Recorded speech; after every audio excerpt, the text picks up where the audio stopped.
Perkenalkan, nama saya Sheila Azra Maharani. Saya dari Universitas Sultan Ageng Tirtayasa, jurusan Teknologi Pangan dengan NIM 4444210096. Nah, di sini saya ingin mengajak teman-teman semua untuk sama-sama belajar mengenai uji kualitas lemak metode iodin. Sebelumnya pasti teman-teman semua udah sering dengar atau bahkan familiar dengan kata lemak. Jadi apa sih lemak itu?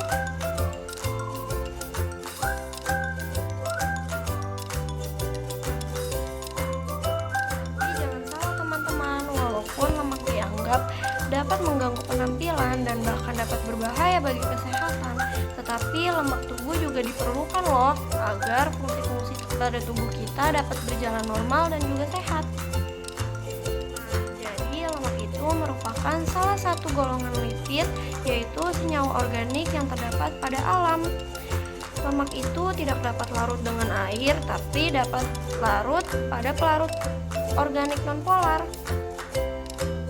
Seperti lemak hewani yang banyak mengandung sterol atau biasa kita sebut dengan kolesterol, sedangkan lemak nabati yang mengandung fitasterol dan lebih banyak mengandung asam lemak tak jenuh sehingga umumnya berbentuk cair.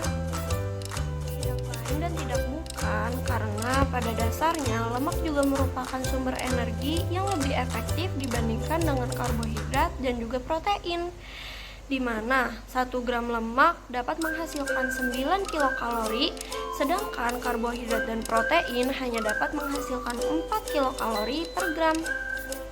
Nah, seperti tadi yang udah aku sebutin, bahwasanya setiap bahan pangan pasti mengandung lemak. Bahkan kalian pernah dengar kan daging sapi tanpa lemak?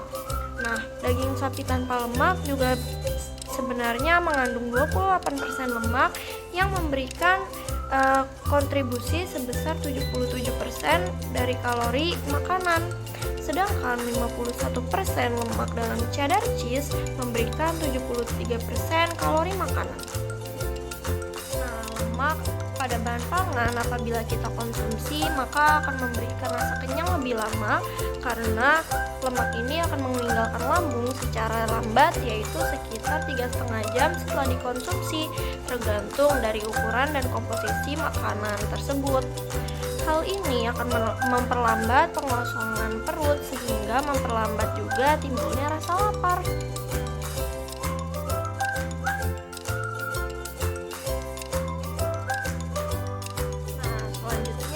Bakal bahas fungsi lemak bagi tubuh maupun bagi bahan pangan.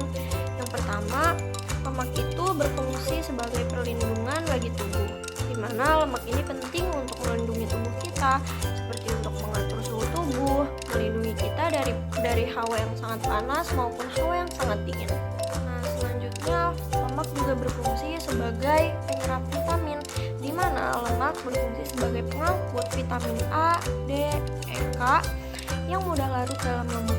Tanpa lemak tubuh, kita bisa kekurangan vitamin yang dapat menyebabkan kita mudah untuk terserang penyakit. Lemak pada tubuh juga turut berperan pada struktur sel, kecantikan, dan juga pertambahan usia, di mana lemak merupakan bagian dari struktur sel-sel kita yang penting dalam memelihara kesehatan kulit, rambut, dan juga kuku. Berperan sebagai energi dan juga daya tahan. Dengan memiliki lemak tubuh dalam kadar yang sehat, kita juga bisa menghindarkan diri dari penyakit dan juga kelelahan yang kronis. Sebenarnya fungsi lemak bagi bahan pangan itu ada apa aja sih?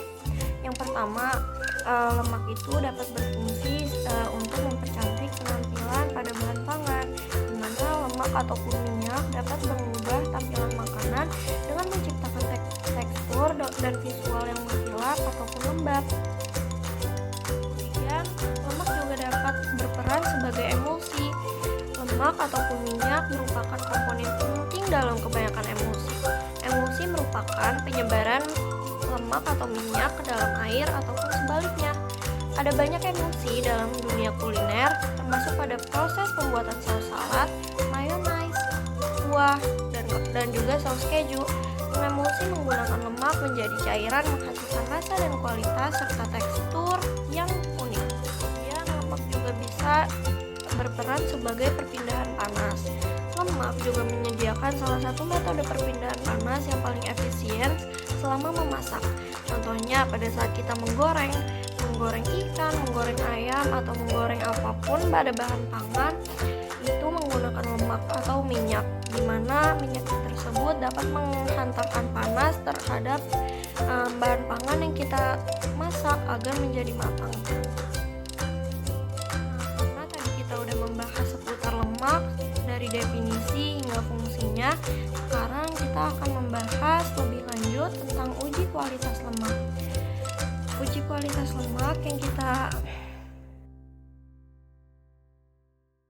kualitas dan sifat dari suatu sampel lemak tersebut dapat ditentukan melalui serangkaian uji laboratorium. Setiap uji yang dilakukan menunjukkan sifat tertentu dari sampel. Uji yang dilakukan pada sampel lemak atau minyak biasanya dilakukan berdasarkan tingkat ketengikannya, di mana ketengikan terjadi pada bilangan peroksida tertentu. Bilangan peroksida itu sendiri merupakan nilai yang digunakan dalam penentuan derajat kerusakan minyak, di mana asam lemak terjenuh dapat mengikat oksigen pada ikatan lengkapnya sehingga membentuk peroksida. Semakin kecil angka peroksida, berarti kualitas minyak tersebut semakin baik.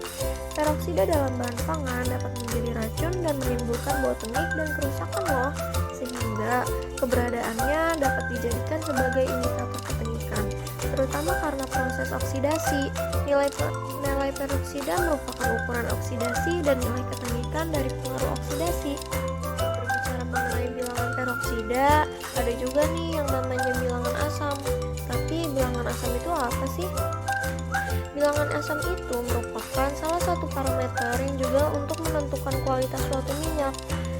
Karena pengukuran bilangan asam menunjukkan banyaknya jumlah asam lemak bebas yang terkandung dalam minyak akibat proses hidrolisis. Semakin banyak nilai bilangan asam pada suatu minyak, maka akan semakin tinggi pula tingkat kerusakannya.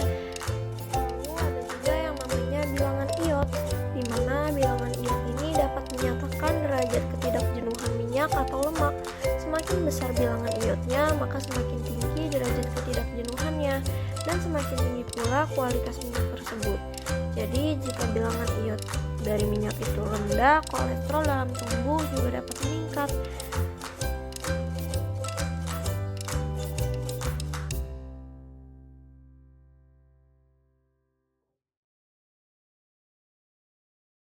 Lalu adapun metode yang akan kita bahas untuk menentukan kualitas lemak, yaitu dengan metode iodin atau titrasi iodometri. Titrasi iodometri merupakan salah satu metode titrasi yang didasarkan oleh reaksi reduksi oksidasi. Iodometri itu sendiri merupakan analisa titrimetri yang secara tidak langsung untuk zat yang bersifat oksidator seperti besi 3, tembaga 2, di mana zat ini akan mengoksidasi ion iodida yang ditambahkan dalam bentuk iodin. Lalu titik akhir titrasi pada iodometri ini ditandakan apabila warna biru telah hilang. Kemudian untuk prinsip titrasi iodometri itu sendiri, di mana titrasi iodometri termasuk dalam titrasi dengan cara tidak langsung. Dalam hal ini, ion iodida sebagai produksi diubah menjadi iodium yang nantinya akan dititrasi dengan larutan baku, yaitu larutan Na2S2O3. Cara ini dilakukan untuk menentukan oksidator. Pada oksidator akan ditambahkan larutan Ki dan juga asam sehingga akan terbentuk iodium yang nantinya akan dititrasi dengan larutan baku tersebut, yaitu Na2S2O3.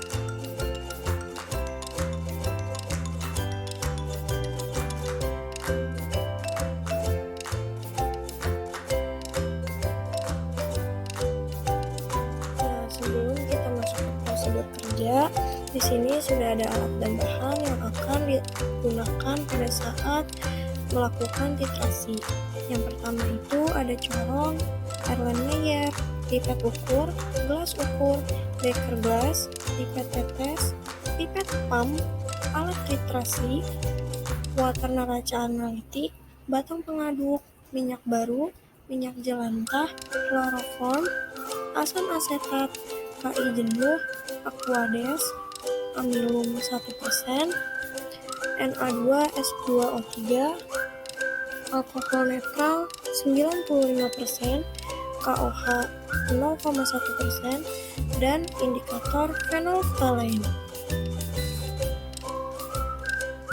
Nah, kemudian di sini sudah ada prosedur kerja yang bisa sama-sama kita lihat. Yang pertama, sebanyak 10 gram minyak ditimbang kemudian dimasukkan ke dalam labu Erlenmeyer. Selanjutnya, 12 ml kloroform dan 15 ml asam asetat glasial ditambahkan ke dalam labu Erlenmeyer dan larutan digojok sampai bahkan semuanya terlarut. Kemudian 0,5 ml larutan KI jenuh ditambahkan ke dalam labu Erlenmeyer tersebut dan setelah semua bahan tercampur ditambahkan dan selama 1 menit campuran tetap digojok. Kemudian ditambahkan sebanyak 30 ml Aquades. Lalu amilum juga ditambahkan ke dalam labu Erlenmeyer tersebut kemudian segera dititrasi. Nah, ini merupakan cara menghitung bilangan peroksida, di mana rumusnya yaitu bilangan peroksida sama dengan volume titrasi dikurangi volume titrasi blanko dikali 8 dikali NiO dibagi gram contoh dikali 100%.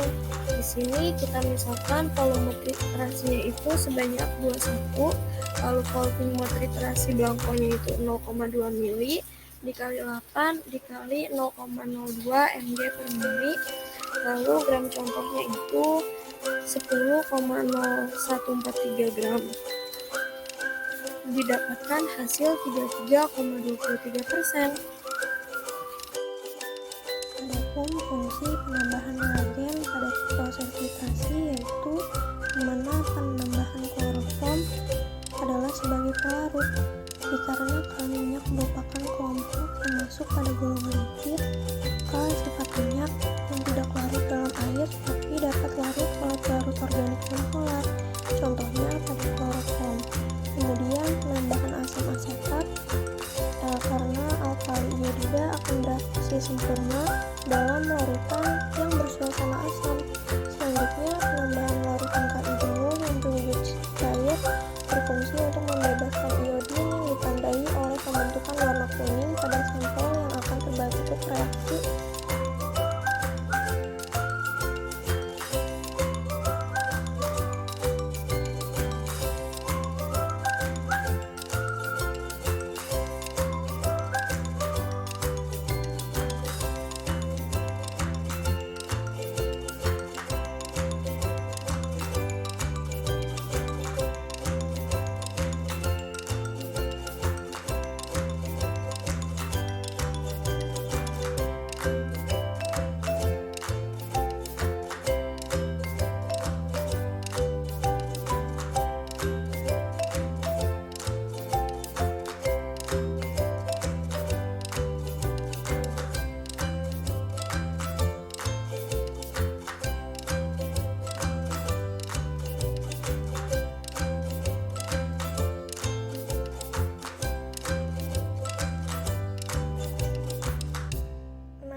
Kita sudah sampai penghujung video.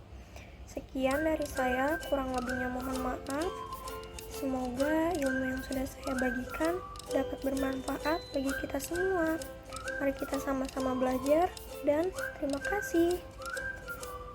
Wassalamualaikum warahmatullahi wabarakatuh.